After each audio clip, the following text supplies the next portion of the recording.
ചേട്ടാ എന്നെ കണ്ടായിരുന്നോ മാസ്ക് വെച്ചിട്ട്? ആ ബ്ലാക്ക് മാസ്കേ.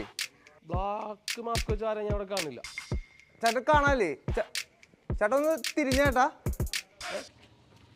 ചേട്ടാ എൻ്റെ കയ്യില് ഈ നടുവരൽ ഈ കുഴിനകത്തിന്റെ ഡ്രസ്സിങ് ചെയ്തിട്ടുണ്ട്. ഞാൻ വേണമെങ്കിൽ പൊക്കി കാണിക്കാം.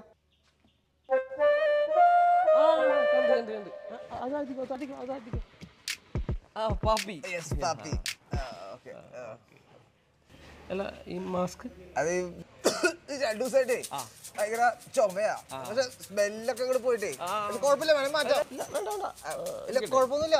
മാസ്ക് അല്ലേ ഇരിക്കട്ടെ. ആണോ? I D card. പാപ്പിയാണ് ഞങ്ങളുടെ ആദ്യത്തെ കസ്റ്റമർ. അടിപൊളി. അപ്പൊ വെർജിനാണ്. സെൽഫി ആയാലോ? പിന്നെന്താ?